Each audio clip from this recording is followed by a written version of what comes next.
Շարունակվում է մեր եթերը սիրելի հեռուստադիտողներ եւ կարծես այսօրվա մեր հյուրերի եւ խոհանոցում արդեն Սարգիսի հետ զրույցները եկավ մի հանգուցալուծման, երբ խոսելու ենք առողջ ապրելակերպի մասին, բայց այս անգամ ոչ թե մեր սովորական կենցաղավարության մեջ, այլ դպրոցում որպես առարկա։ Ինչ է առողջ ապրելակերպը, ինչու է անհրաժեշտ երեխաներին ուսուցանել հենց դպրոցից եւ սովորեցնել այդ կանոնները եւ ինչպես պետք է սովորեն աշակերտները, կիմանանք հենց հիմա մեր այսօրվա վերջին հյուրից։ Իսկ այսօրվա մեր հյուրն է կրթության զարգացման եւ նորարարությունների ազգային կենտրոնի գնահատման, մեթոդաբանության մշակման եւ մշտադիտարկման բաժնի պետ Լուսինե Ալեքսանյան։ Բարի լույս։ Բարի լույս։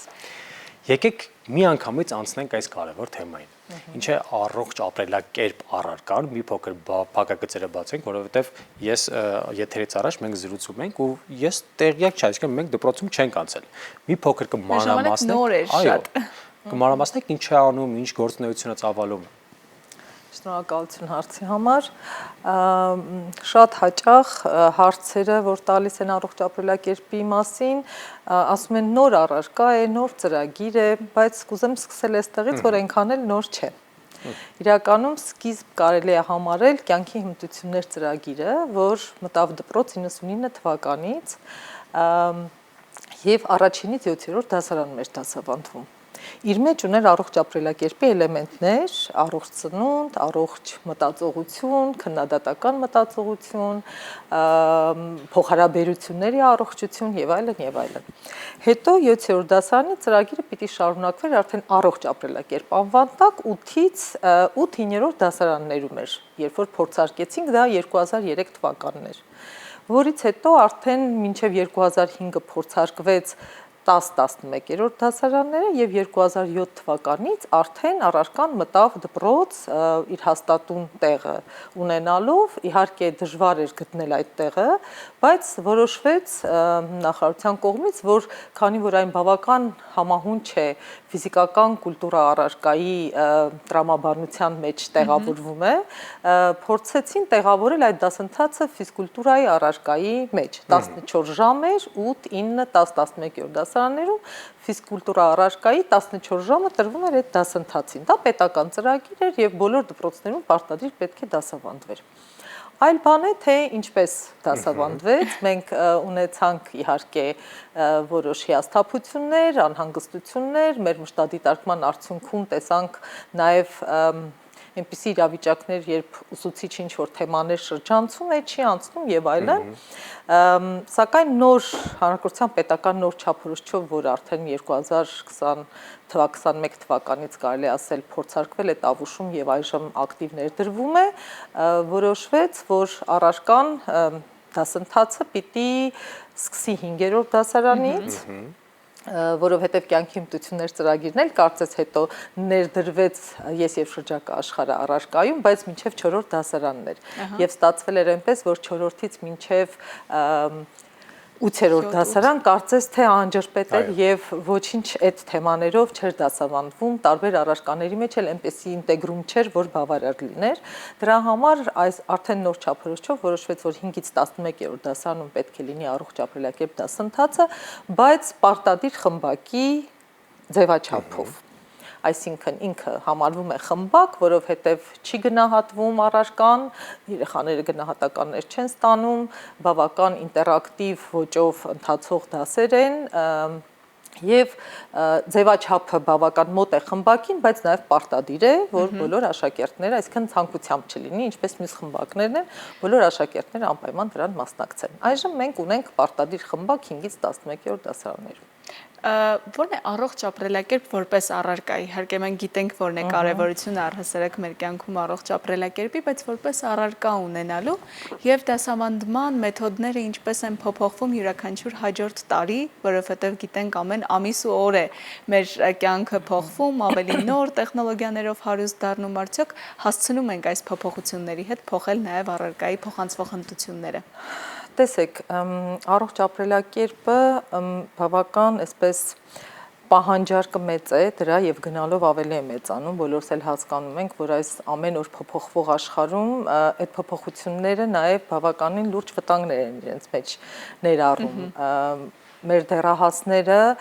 բավական լուրջ մարտահրավերների առաջ կարող են կանգնել եւ համանցածի, եւ արհեստական վանականության, եւ առհասարակ ծխախոտի փոխհարաբերությունների, միմյանց հետ շփումների մեջ մենք ամեն օր տեսնում ենք նման բուլինգի հետ կապված միմյանց հանդեպ բռնության եւ այլն, այսինքն այս մարտահրավերները մղում են նրան, որ մենք անընդհատ պետք է զգոն լինենք եւ թեմաները անընդհատ կարծես թե լրացնենք, համալրենք նոր խնդիրներից բխող հարցերով եւ մոտավորապես թեմատիկան ասեմ, որ պարզ լինի, առողջ ապրելակերպ դասընթացը իր մեջ ներառում է մի քանի հիմնական գաղափար, որոնք ամեն տարի, տարին տարվա վրա կարծես պարուրաձև զարգանում են, ելնելով երեխաների տարիքային առանձնահատկություններից։ Մեր թեմաներն են առողջ սնունդ, սնուցում, աճ զարգացում, անվտանգություն, հոգեկան առողջություն, փոխհարաբերություններ, սեռային փոխհարաբերություններ, գենդերային հարցեր,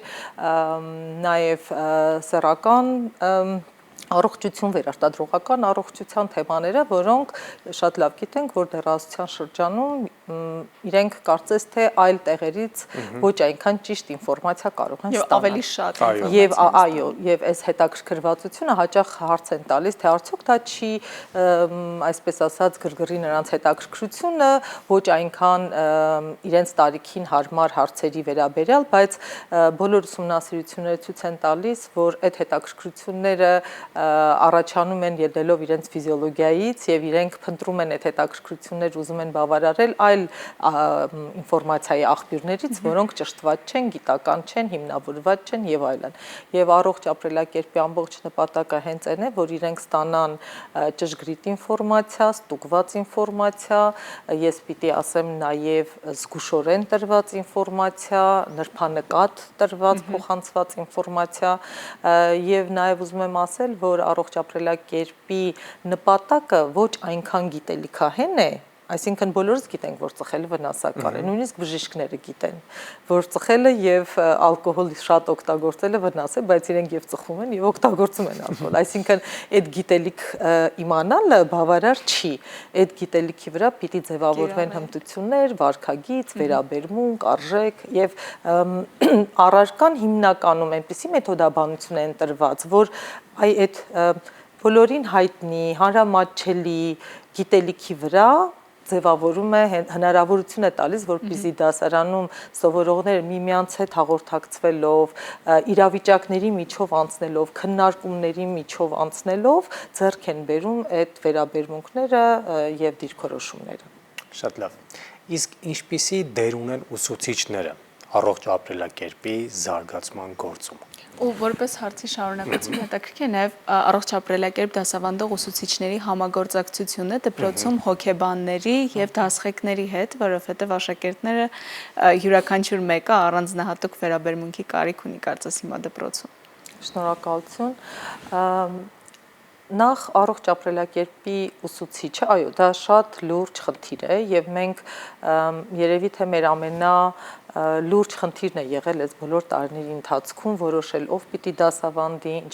դասավանդի, ինչպես վերապատրաստել, որովհետև բոլորս էլ գիտենք, որ առողջ ապրելակերպ դասավանդող ուսուցչի ֆակուլտետ չկա եւ նույնիսկ եթե լինի էլ, այստեղ այնքան կարևոր չի թե ինքը բուհում ինչ կրթություն է ստացել, որքան թե ինքը ինչպիսի ուսուցիչ է։ Արդյոք ինքը աշակերտների վստահությունը ունի թե ոչ, արդյոք ինքը վստահում է աշակերտներին, արդյոք ինքը այն ուսուցիչն է, ում աշակերտները կարող են նույնիսկ ում հետ կարող են անկեղծանալ, կարող են վստահել, ում դասի ժամանակ ստեղծում է այնպիսի մթնոլորտ, որտեղ որևէ մեկը ճնշված չէ, որևէ մեկը առանձնացված մարգինալ չէ, այսինքն սա շատ կարևոր է եւ խոսել այդ արժեքներից, վերաբերմունքներից կարող է միայն այն ուսուցիչը, ով ինքը դրա կրողն է կամ գոնե ձգտում է կրելու։ Հիմա այս առումով կասեք, բա որտեղից գտնենք մենք այդ ուսուցիչները, Որտեղից եք գտել։ որովհետև մենք հիմնված է մարկային տեսակի վրա։ Այո, եւ երբ մենք դպրոցներից խնդրում ենք ցանկ ուսուցիչների, թե ովքեր պետք է վերապատրաստվեն, երևի թե միակ առարկան է, միակ դասընթացն է, որի համար մենք կարողունակությունների ցանկ ենք ուղարկում դպրոց, թե ինչպիսին պիտի լինի այդ ուսուցիչը։ Այսինքն մենք մասնագիտական որևէ սահմանափակում չենք դնում։ Կարող է լինել հայոց լեզվի ուսուցիչ, ֆիզկուլտուրայի, կենսաբանության, հասարակագիտության, բայց որովհետև այստեղ ելի եմ ասում, չկա այնպիսի գիտելիք, որ մասնագիտական պատրաստվածություն է պահանջում, դա բավական հանրամատչելի գիտելիք է եւ ցանկացած կիրթ մարդ, հատկապես ուսուցիչ, այդ գիտելիքին պիտի տիրապետի։ Եթե չի տիրապետում, մենք տալիս ենք այդ ողջ ինֆորմացիան իրեն, բայց ինքը պիտի ունենա այդ դիրքորոշումն ու վերաբերմունքը եւ կարողանա այդ մեթոդներով աշխատել։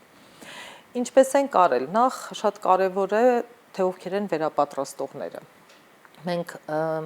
2-3 տարի առաջ վերապատրաստողների ընտրություն արեցինք, բավական 2 փուլանոց մրցույթ արեցինք եւ հարցաշարով, եւ հարցազրույցով, եւ 250, չէ, ներողություն, 500 դիմորդից ընտրեցինք հարցաշարով 250-ին, հետո այդ 250-ից ընտրվեցին հարցազրույցով 100-ը։ Այդ 100 ընտրվածներից, որոնք վերապատրաստվել են, հետո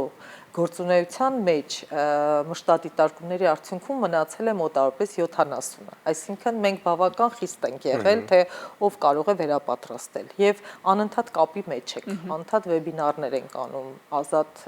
լինքեր ուղարկում ենք մեր վերապատրաստողներին, ուղարկում են ուսուցիչներին, բացի վերապատրաստումը տարվա ընթացքում մենք քանի որ աշխատանքային խումբը, ովքեր ձեռնարկները ստեղծել են, մասնագետներ են, բժիշկներ ունենք, հոգեբան ունենք, անվտանգության մասնագետ ունենք, այդ բոլորը միասին համագործակցությամբ ստեղծել են այդ ինտերակտիվ դասերից բաղկացած ձեռնարկները, մենք անընդհատ կապի մեջ ենք ուսուցիչների հետ, ով հարց ունի, իրենք գիտեն, որ կարող են ցանկացած իրավիճակում մեզ դիմել։ Առայժմ այդպես փորձում ենք առաջ գնալ։ Կարևորը կգտնեք դուք այդպիսի մասնագետներ, որովհետև շատ ուսուցիչներ իսկապես ունեն մեծ ցանկություն անել լավագույնը աշակերտների համար եւ սա էլ հիանալի հնարավորություն է այդ ուսուցիչներին, այնպես որ սիրելի ուսուցիչներ, սա եւս մեկ հնարավորություն է, բացի նեղ մասնագիտական առարկաներից նաեւ պարտադիր առողջ ապրելակերպի խմբակում երեխաների հետ շփվելու այդ գիտելիքները փոխանցելու համար։ Շնորհակալ ենք իհարկե, որ այս նախաձեռնությունը տարիներ շարունակ կյանքի է կոչում եւ հուսանք, որ այո կգտնվեն ուսուցիչներ եւ կկանգնեն ձեր գաղափարի կողքին։ Շնորհակալ ենք առավոտը մեզ հետ սկսելու այս կարևոր թեմայից զրուցելու համար։ Շնորհակալություն բոլորիդ։ Իսկ մենք շարժվենք առաջ սիրելի Ես ուզում հեռուստադիտողներ։ ասեի դու ես Դե լավ, դու ասա։ Իսկ մենք շարժվենք առաջ սիրելի հեռուստադիտողներ։